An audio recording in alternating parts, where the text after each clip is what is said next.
Lo real y la realidad son dos conceptos que en el fondo parecen ser lo mismo, pero que no lo es. Lo real es aquella manera como se ven las cosas tal cual como son, es decir, en su objeto material. Y la realidad es aquella interpretación abstracta o teórica que se hace del objeto, es decir, la reflexión y la especulación del mismo. De modo que a veces se suele confundir los conceptos hablando de la realidad aquí, la realidad allá, lo real y lo real, cuando son de situaciones muy distintas. En esta oportunidad vamos a relacionar lo que es la realidad frente a la ilusión, que eh, son dos categorías que distan mucho sobre la esencia misma de su sentido. Como concepto de ilusión se puede determinar que es una proyección, es decir, es una imagen. Y que esa imagen aparentemente creemos que es porque está cargada de una situación de la realidad. Es decir, que la imagen, por la ilusión, está cargada de una serie de sensaciones, de emociones, de paradigmas, de arquetipos, de ideas, de prototipos, pero que no lo es, puesto que dista de lo real.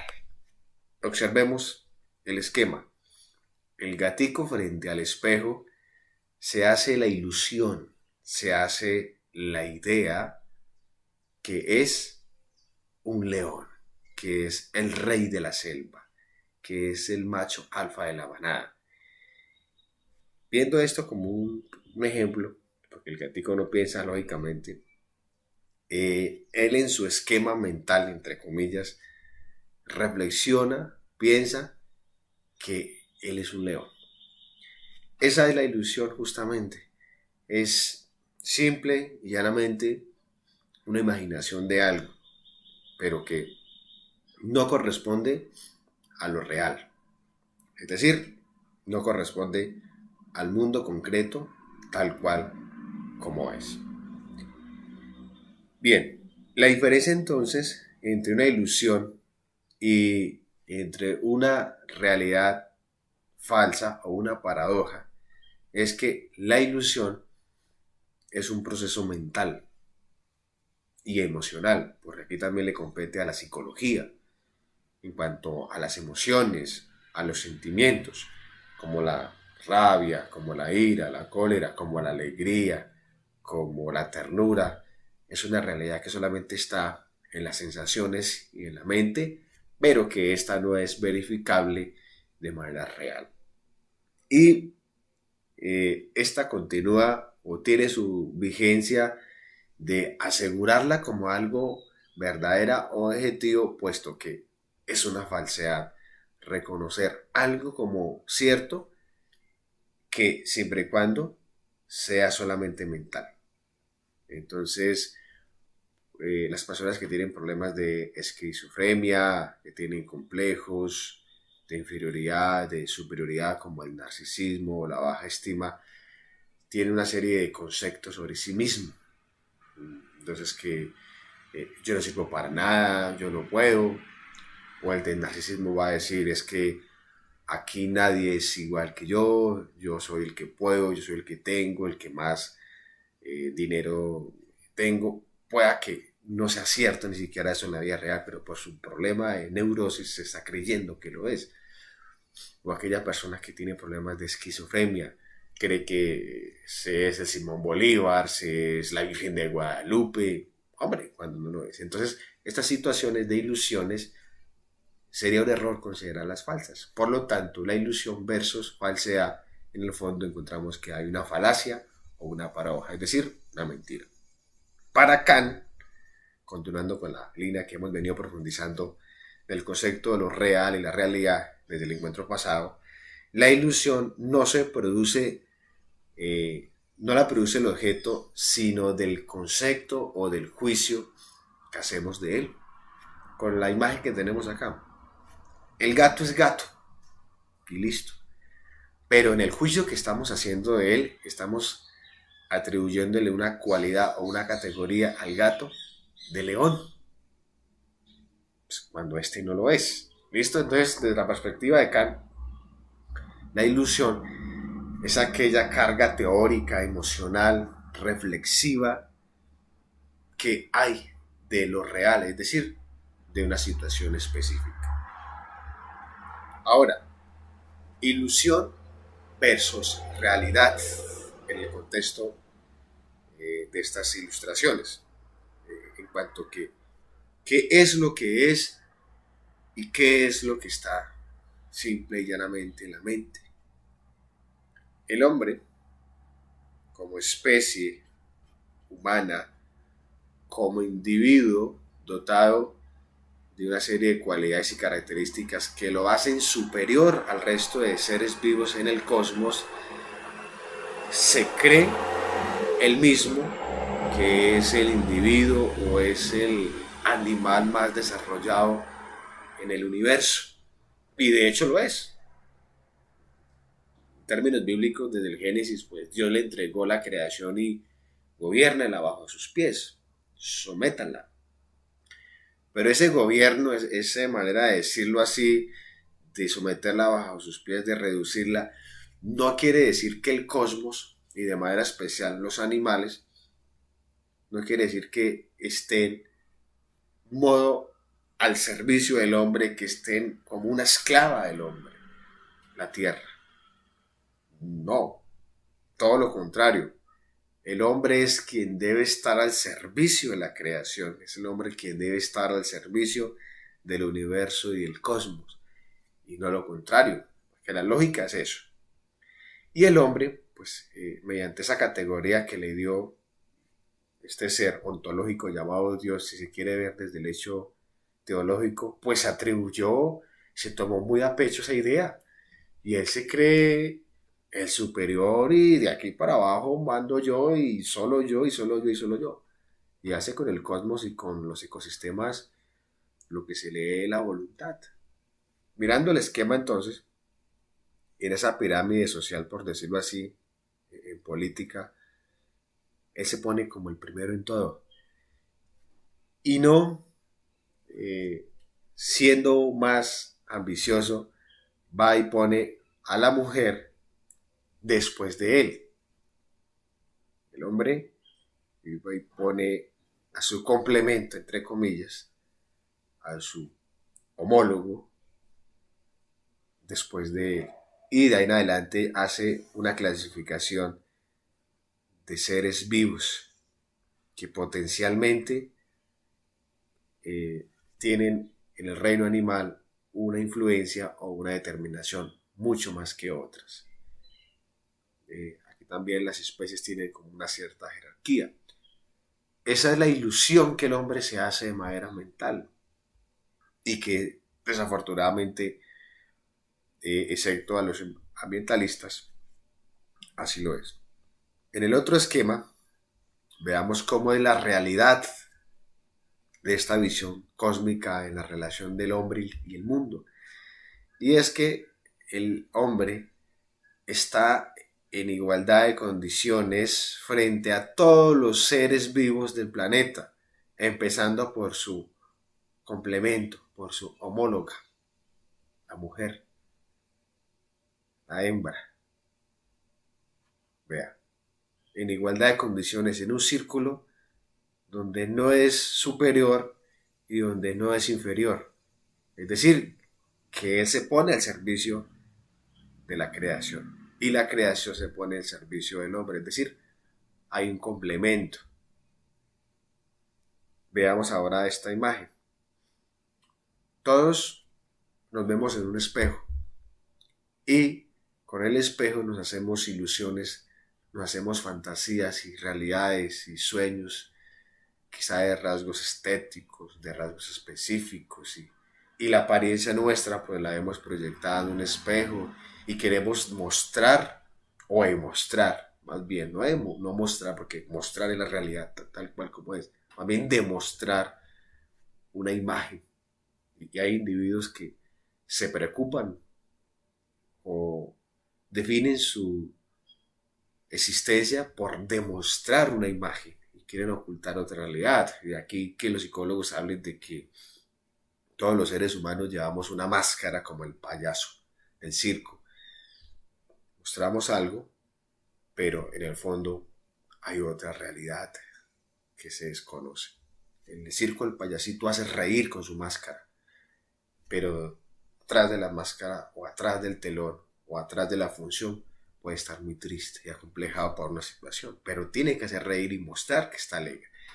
Entonces, esa manera de proyectar una imagen, de proyectar una ilusión, una fantasía, obedece simplemente a un asunto mental que está muy lejos de la realidad y de lo real.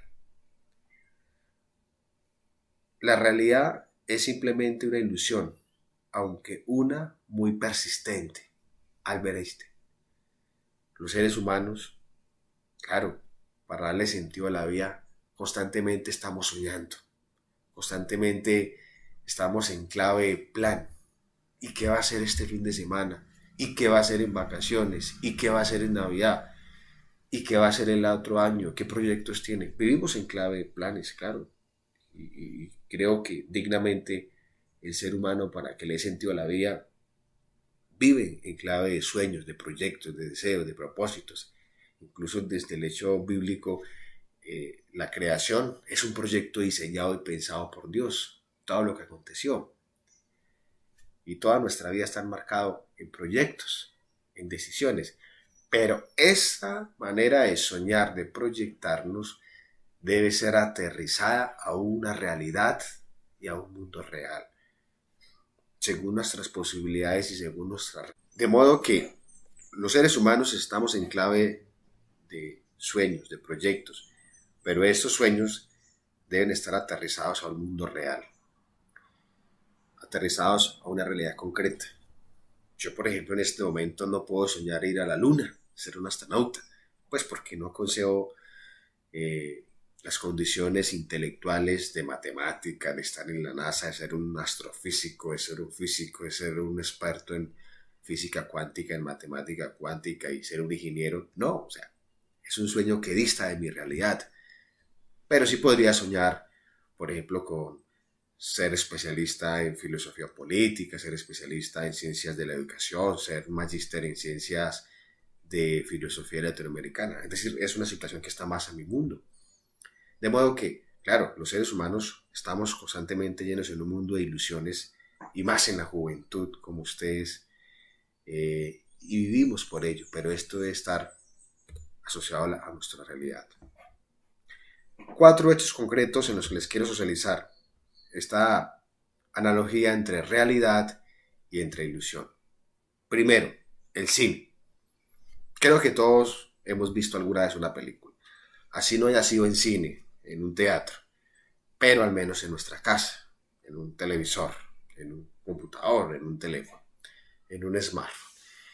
Y en esa experiencia de estar en cine, de estar viendo una película, nos ha pasado algo muy especial y es que nos hemos desconectado del mundo real, es decir, de lo que acontece alrededor. Se nos olvida el tiempo, se nos olvida la hora, se nos olvida si quedó prendida la estufa, se nos olvida si el carro quedó sin la alarma, sin el bloqueo, se nos olvida si dejamos las puertas abiertas. Todo porque nos enfocamos en un mundo de fantasía, en un mundo de ilusión, en un mundo de sensaciones. Y de manera especial nos pasa algo y es que nos conectamos con un personaje, cualesquiera que sea.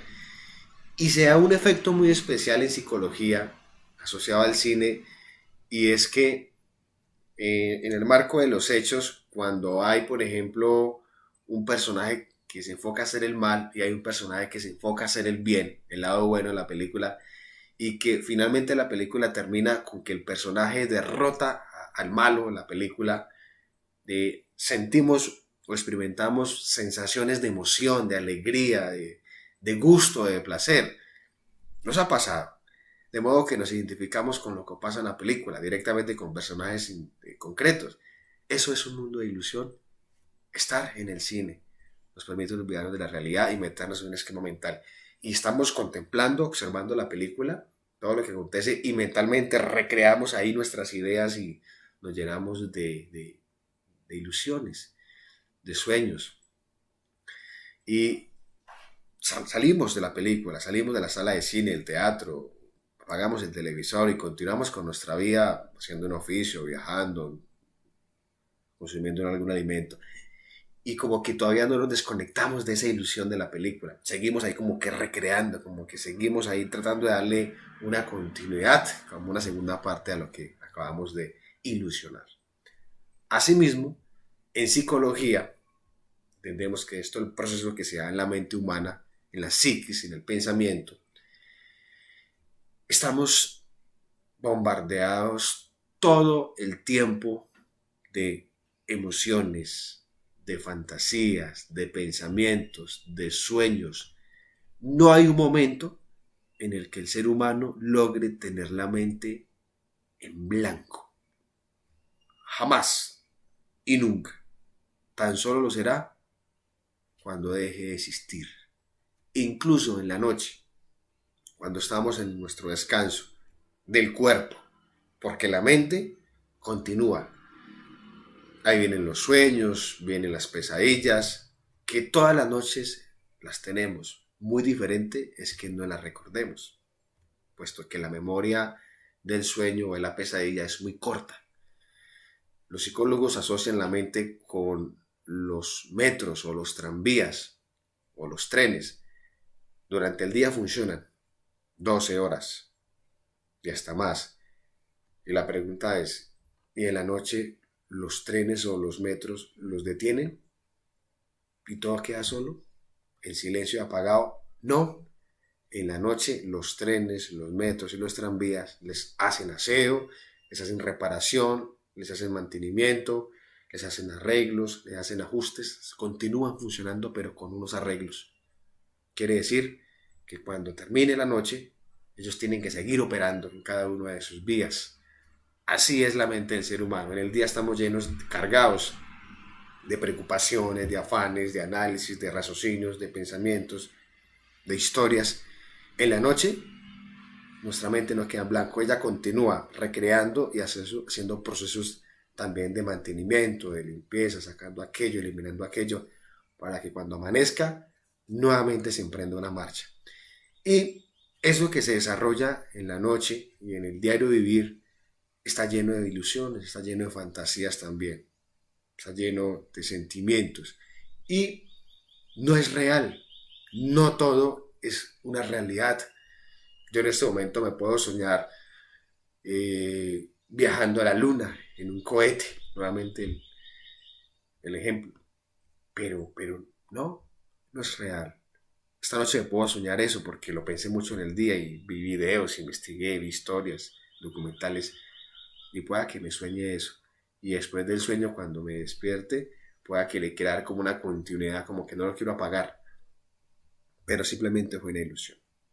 Tercer momento, desde el plano filosófico con el mito de la caverna de Platón, que yo creo que todos conocemos en grado octavo, tema es esto, donde Platón nos propone entonces un mundo material y un mundo inmaterial, o un mundo que está sumergido dentro de la ignorancia de la caverna y un mundo que está fuera de la caverna. El mundo de la ilusión es aquel mundo que está dentro de la caverna, donde creemos que lo que estamos viendo es cierto, que simplemente son sombras proyectadas por unas llamas. Pero el mundo real está fuera de la caverna, es decir, en la contemplación de las ideas, en la contemplación de la verdad. Y el otro elemento que les quiero socializar frente a hechos concretos de la realidad y la ilusión es de aquellas situaciones cuando un individuo está en un estado psicoactivo o bajo el alicoramiento, dicho en otras palabras, ebrio o lo que ustedes conocen como drogados, ya sea con elementos como el popper, el opio, la cocaína, la marihuana, el éxtasis o elementos como el whisky, el aguardiente, la cerveza, el vodka. Bueno, todo ello lleva al ser humano a un estado mental y emocional que dista de la realidad y de lo real, puesto que su sistema nervioso central sufre, porque hay que decirlo así médicamente, sufre un bloqueo y permite que ya no sea consciente de este mundo. Eso se dirige a la mente y hace un proceso de asociación de manera neuronal, que no les sé explicar cómo acontece allí, pero hay un bloqueo, es como cuando se va la luz, ¿sí? Quedamos en la oscuridad, en las tinieblas, estamos ahí, pero no somos conscientes de lo que está pasando alrededor porque todo está oscuro. Estar bajo sustancias psicoactivas o de alicoramiento es trasladar nuestra mente a un plano de ilusiones y como consecuencia a una serie de actos y de hechos. De modo que también nos aleja y nos separa de ese mundo real y nos deja en un mundo de fantasía, soñando, especulando, hablando, diciendo y haciendo cosas que no tienen nada que ver con la realidad, simplemente unas incoherencias. Esto es entonces esta reflexión sobre la ilusión versus realidad y con ello culminamos este año escolar en filosofía, con ello culminamos esta temática de filosofía y espero que haya sido de su aprendizaje, espero que haya sido un poco claro y que haya suscitado al menos la posibilidad en usted de reflexión, es decir, que usted se interpele sobre su realidad, sobre su vida y sobre el mundo que le rodea. Muchas gracias.